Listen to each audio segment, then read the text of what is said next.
We're at the top of Chaf Vav Amud Aleph, getting ready for ending the second perek of Brachos and entering into the third perek.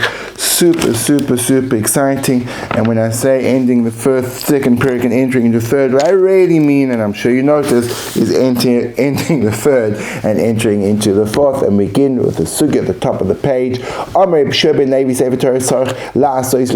Sefer Torah, you have to make for it a barrier, Asara, which is 10 tfachim high, approximately 1 meter high, and the commentators say 4 tfachim wide as well. Now, why would you be doing this? In order to have marital relations. If you want to have marital relations and you have a Sefer Torah in the room, you can erect a barrier in front of it, and that will permit marital relations because it is a legitimate separation. And that's part one of the sugim.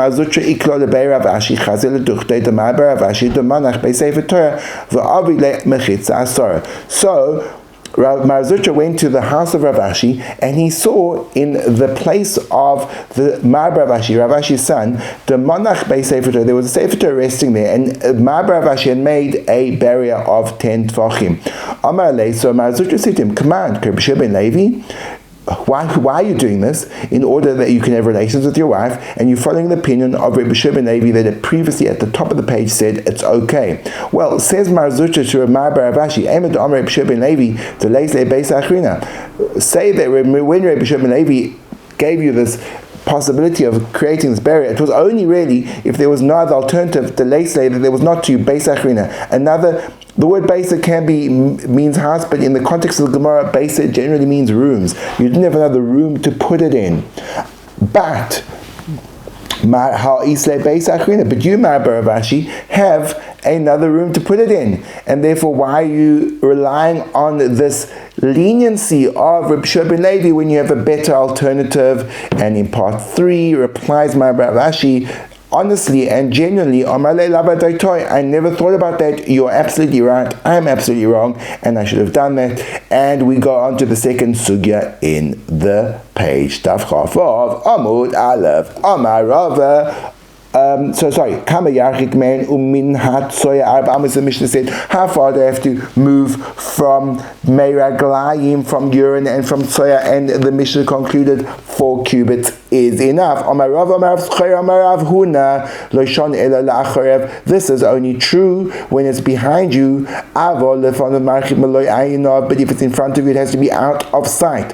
This is not only true of Krishma, this is true of Tefillah as well. Gemara in part 2 asks Akasha, is this really so? For Amar Rav Papa, Amar Rav Chisda, did not Rav Papa say in the name of Rav Chisda, Oy made Adam connected Beis HaKisei umispalel? A person can stand facing a Beis HaKisei and daven. Remember, we learned that a Beis HaKisei is not some kind of elaborate toilet structure. In fact, in those days, it wasn't even a hole in the ground. It was simply a spot that a person had decided to go there and defecate. And after he'd done that, that was called a Beis Kisei Kavua, which means a person, according to this statement of Rav Papa in the name of Rav Chisda, a person can stand facing Tsoya Mamish, real excrement, and daven, and that's extremely problematic with the limitation on the Mishnah that Rav Srava in the name of Rav Schoire in the name of Rav Huna pointed out. Part 3, we get around this by saying, when Rav Papa in the name of Rav Chisda said you can daven facing a Beis HaKisei, it's when it's been, the tsoya, the excrement has been taken away, it's been vacated from the place. The Gemara part 4 says,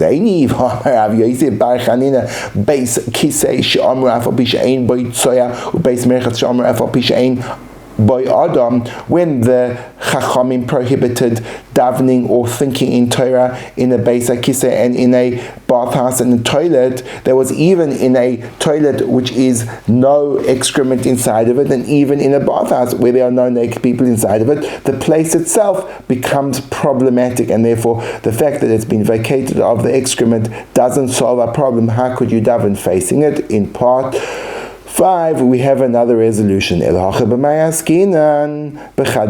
what are we dealing with over here? We're dealing with a brand new toilet that has never been used before, and that will be okay. The Gemara says, is it really so? In part 6, did not Ravina have this dilemma that he said, when you allocate a room to be a Beis HaKisei, or a space to be a basic a toilet, what is its law? Yesh zimonoi and zimon, is that considered a declaration, a designation or not? If it is, then it would be forbidden, it would have all the laws of a basic kisa, and if it isn't considered zimun, it will have none of the laws. So the Gemara says, yes, that question was only in regard to Kikova, and this is part 7, a resolution. When Ravina was asking this question, was not to daven facing it, but to go inside that place which has been designated and pray actually there. But facing it was never a question, and therefore setting up the statement of Rafran in Rafran Bar Papa facing a basic kisei which has never been used is perfectly okay. And now we have in part 8, Rava adds on a very relevant halacha for today's plumbing considerations. Amar Rava, Hani Bata Kisoi Parsoi, the Parsoi, these toilets, which are Persian toilets, Afagav these Betsoya, Kustum Dami, even though they have in them right now excrement, they're considered as if they're covered over, seemingly implying that you could even say Shema inside of these kind of toilets. Now, what were these toilets? They were designed in such a way that there was a hole where the person defecated, he sat on, I suppose, or he crouched, and the excrement underneath that there was a ditch. The ditch was dug at an angle and at a slope, so it moved from underneath the person to 4 amas away. There was a slope, and the excrement would roll down into a big fat ditch 4 amas away, where it would all stay. And assuming there was no smell, so actually the excrement itself was buried in a place far away, and that's why these batikisei parsoi, these Persian toilets, were considered as if the soya is hidden and would be permitted to read Kriya Shema inside of them, which of course brings to the fore what is the law of our modern toilets, where there is water and the soya is flushed away immediately after a person's completed his vacating his needs. So what do? Is that got the din of a base kisei person, which would be really interesting, because it would mean that a person in a specific designated space, such as toilet, could actually go in there and read Kriya Shema. If you want to figure that out, go give a look at the poskin. And now we're on to the last Mishnah in Perik Shlishi, Zov Shera'a Keri, and we've seen this Mishnah before in Daf Chaf Aleph Amud base, but we're coming back to revisit it from a different angle. Of Shera'a Keri, a person who had a tumas ziva, some kind of emanation from his organ, and then afterwards he had a seminal emission itself. So Zav Shera'a and a woman that had a menstrual period prior to this, she had been with her husband, and therefore she actually expelled the semen. And a woman who was engaged in the act of marital relations, and in the process she got her period. So she had, first of all, she was Tomei Tumas Keri, and then she became Tomei first with semen, and then afterwards with blood. They need all these 3 categories. A man to learn Torah, a woman to daven, need to go to the mikveh. Rabbi Yehuda exempts them from going to the mikveh, says the Gemara. Ibailu, Rabbi Yehuda had a shaila, bal keri shera. Sorry, no, Rabbi Yehuda shaila. They had a shaila on this din. Ibailu, the Bnei Yeshiva had a shaila on this din. They had a dilemma. Ibailu, bal keri shera ziva, le Rabbi Yehuda. A Balkari, a person who was already a Balkari, he had a seminal mission, and now he became Tomei Tumas Zav. So first of all, he had Tumas Keri, and then Tumas Zav.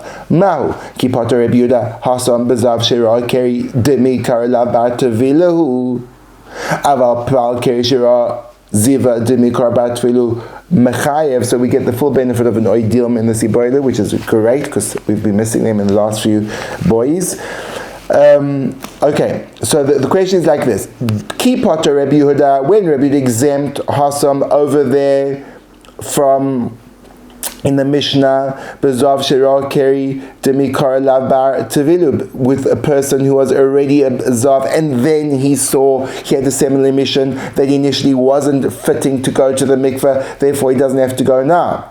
Aval Balkeri Shira Ziva, but a person who had first a similar mission and therefore he had to go to the mikveh, and then the Tumah of Ziva came afterwards, Demikar Bar Tevilu, that initially he was a son of immersion, meaning he had to go to the mikveh, Mechayev, he's obligated, or perhaps Loishna, there's no difference, and since he has a tumah on him right now, he's exempt from the going to the mikveh to learn Torah. And the Gemara in part 2 answers this with the Toshma Mishameshes Nida. The last case in our Mishnah was a woman that was in the middle of marital relations and then she had a menstrual period. Tricha Tefillah, she has to go to the mikveh. Rebuda, and on that Rebuda said, Potter, he says she's exempt. Let's think about this. Behold, a woman who's having intercourse and then she gets her period, she is like a Baal Keri that then got a Tumah impurity of Zivus. Why? Because first came the semen, then came the next Tumah. So Varasa Nidika Baal Keri Shirasa Ziva Damya Ukopata Rabbi Yehuda, and nevertheless Rabbi Yehuda says she's exempt from going to the mikveh. Shema Mino. Therefore we can deduce that Rabbi Yehuda holds that a Baal Keri that becomes a Tamei Tumah Ziv, he will be exempt from going to the mikveh.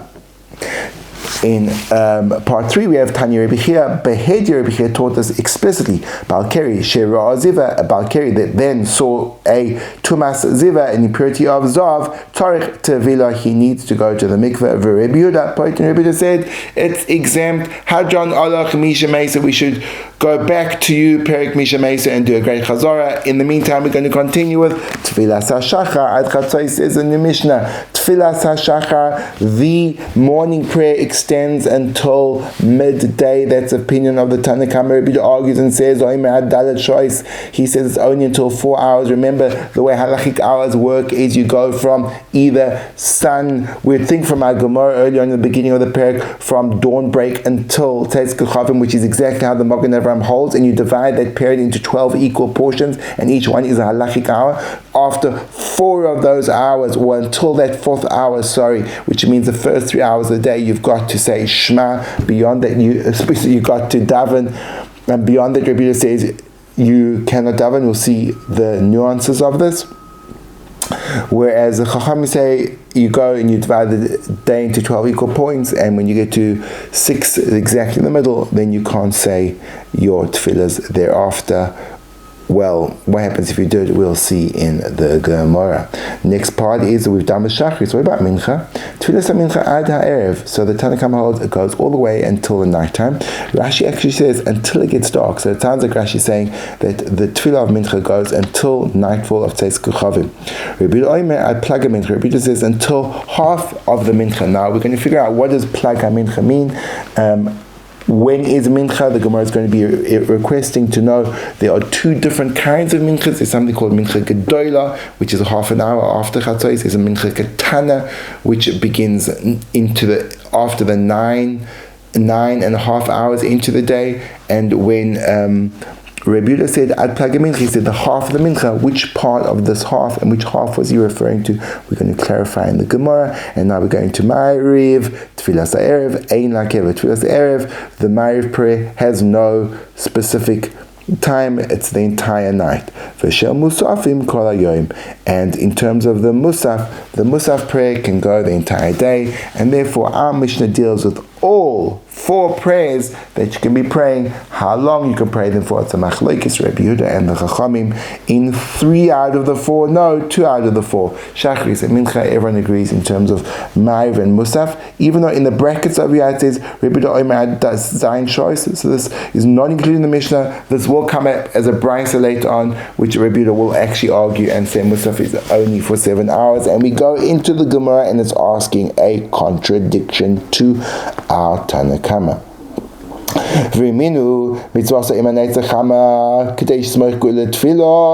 We have a brisa which says the mitzvah of davening Tefillah Shmoneh Esrei is with the rising of the sun, in order that you should place close the redemption to davening. In other words, that's what we do when we finish off our tefillah. When we begin our tefillah, I beg your pardon, the last bracha of Shema is Baruch Atah Hashem Go'al Yisrael, and we immediately say Hashem Sos HaTiftach and go into the tefillah, because we want to put those two close together. So this Brachos says you should say Shema as the sun's about to rise, meaning Shema and its brachos, and then you can begin davening as the sun rises, which seemingly, I say this is only kasha on the Tanna Kama. It's not true. This is a kasha both on the Tanna Kama and Rabbi Yehuda. How can you say that you've got either 4 hours or until Chatzos? You've only got that exact time you have to daven at nights. Problem. Resolution in part 2, Kitanyahi levasikin. No, when this was taught, that was to the ancient ones. We've seen this teretz previously, all the way back on Daf Chof Hamud Base, where the Gemara said that it's also the same thing when the person went to mikveh. As well as the fasikin, we use the same teretz over here. That's for the fasikin. They're extremely thorough and industrious and enthusiastic about mitzvahs. Da'amar b'yochin fasikin hayu. And there's a proof in part 3 that Rabbi Yochanan said the Vasikin used to complete it, meaning the Shema, with the Neitz HaChama. So now the Gemara in part 4 asks a kasha, and everyone else, according to the Chachamim, they have only got until midday and no longer.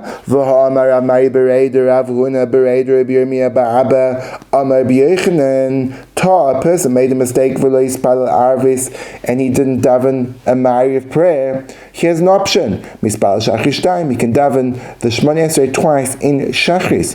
What about Shachris? If he skipped a Shachris, Mispal B'Mincha Shtaim. He can daven two prayers at Mincha. So you see that you can actually daven Shachris all the way past Chatzos into Mincha, because over here is davening one tefillah for Mincha and one tefillah for Shachris. So how can the Gemara say that it's until Chatzos? The Gemara in part 5 answers, Kuli Yom Masiv Azel. You're right, the entire day, Kuli Yom, the entire day, Masiv Azel. You can pray and go on and praying.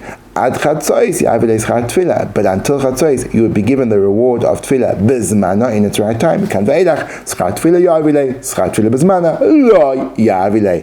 The reward of Tefillah, you will be given the reward of Tefillah in its time, you will not be given. And now we're entering into part 6 of the Gemara, which is another Iboilu, the Bnei Shavas, Ta, V'lo Yispel Mincha, Mar Shispel Arvis Shtaim. You made a mistake and you didn't daven Mincha. Can you make it up by davening 2 Ma'arivs? If you would want to say that when you made an error and you didn't daven Ma'ariv, you can daven 2 Shachris, that's because Mishum D'chad Yomer, that's all one day. Because it says it was evening, was morning, was one day, so the day begins in the evening and goes all the way till the morning, and therefore Shachris and Ma'ariv are in the same day. But over here in regard to Mincha, Tefillah is in place of a korban, and in place of an offering, and therefore, since the day passed, because Mincha is from the previous day, you can no longer offer up that same offering at night time, and therefore you would not be able to make up your Mincha prayer at night. Oy Dilma, always the great way to differentiate, or to differentiate between the two sides of Niboilu dilemma is an Oy Dilma. Oy Dilma, Kimet Tzlusa, Rachmi, or perhaps because prayer is a request for mercy.